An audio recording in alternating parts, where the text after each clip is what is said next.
Kelas 6 dipanggil oleh abahnya Habib Ali. Wahai anakku, engkau sekarang keluar rumah. Ngapain abah? Cari di luar sana yang mana mereka lebih jelek daripada ente. Bisa dipahami? Wahai anakku, kamu sekarang keluar rumah, cari di luar sana yang sekiranya mereka itu lebih jelek daripada ente. Kalau sudah ente mendapatkan orang di luar sana ada yang lebih jelek daripada ente bilang ke abah. Oh siap abah. Akhirnya dia ke masjid. Ketika dia ke masjid, dia nggak mendapati orang yang lebih jelek daripada dia.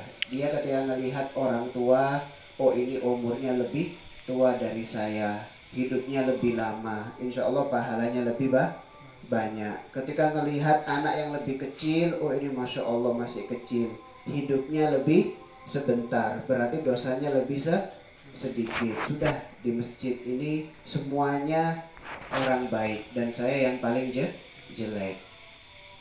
Keluar dari masjid, coba ke pasar. Ketika dia nyampe ke pasar, masya Allah, orang-orang itu semuanya pada berjualan di situ. Ada yang jualan pete ya, misalnya gitu. Ada yang jualan pete, jengkol, kemudian sayuran, ada yang jualan tempe. Ini anaknya Habib Ali ini ngelihat mana yang lebih jelek daripada saya dilihat. Oh paling orang pasar ini lebih jelek daripada saya. Buktinya apa? Mereka mencari nafkah, mencari dunia semangat seperti ini. Akhirnya dia kembali dari pasar ingin ngomong sama bapaknya. Ya, ketika dia jalan berpikir, loh orang di pasar tadi itu kan mencari nafkah, mencari dunia. Memang mencari dunia, tapi mencari yang halal. Nanti ketika sudah dapat uang, dikasih ke istrinya rezeki yang halal, dikasih ke anak-anaknya rezeki yang halal.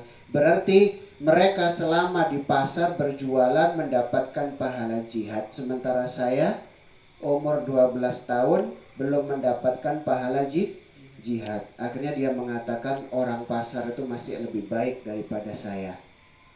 Kemudian dia nyari lagi. Setelah nyari ke masjid gak nemu, ke pasar gak nemu, cobalah nyari ke dunia hewan katanya. Dia nyari akhirnya nemu dengan anjing.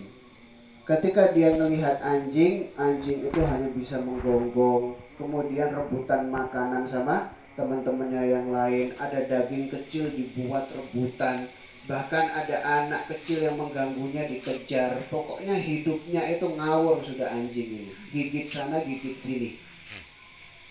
Ketika dia melihat keadaan anjing seperti itu, dia langsung mengatakan dalam hati, anjing ini adalah hewan yang jelek, berarti saya lebih baik daripada anjing.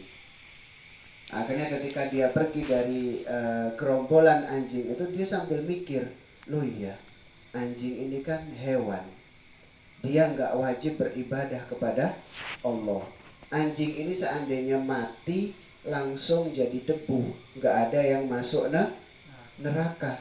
Tapi kalau saya ini manusia ini ketika mati dia dihidupkan lagi. Kalau baik amalnya akan masuk surga, kalau jelek amalnya akan masuk neraka. Dan saya belum tahu masuk surga atau neraka.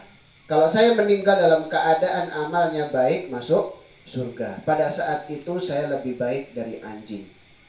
Tapi kalau saya mati membawa amal yang jelek kemudian masuk neraka, maka saat itu saya lebih jelek daripada anjing. Anjing mati gak masuk neraka. Saya manusia, makhluk mulia, mati bisa-bisa masuk neraka, berarti saya lebih jelek daripada anjing. Pulang dia ke rumah abahnya, sedih, sumpek. Ketika sedih ditanya sama Habib Ali, wahai anakku, kenapa engkau sumpah? Kenapa engkau sedih? Betul wahai ayahku, aku tidak bisa menjalankan tugasmu dengan baik. Lo apa? Iya, saya ke masjid gak mendapatkan orang yang lebih jelek dari saya, semuanya lebih baik. Saya ke pasar, semuanya lebih baik. Bahkan sampai anjing pun lebih baik dari saya. Saya ini adalah orang paling jelek di dunia. Kemudian Habib Ali bin Muhammad Al-Habsyi mengatakan, wahai anakku, engkau sudah menjadi wali. Masya Allah, loh kok bisa? Iya, ternyata dia itu menjadi orang yang paling tawadhu. Buktinya apa? Dia nggak bisa mengatakan hewan itu lebih jelek daripada dia. Nah, kalau sudah orang hidupnya seperti ini enak. Dia dihinakan oleh orang gak bakal marah. Karena dia memang makhluk yang pantas untuk dihinakan. Seandainya dia dihormatin orang gak besar ke kepala. Karena dia gak pantas untuk dihormati. Jadi kalau kita hidupnya itu membawa ketawadhuan, maka dimanapun kita berada sama siapapun gak bakal kita merasa tersinggung. Bisa dipahami?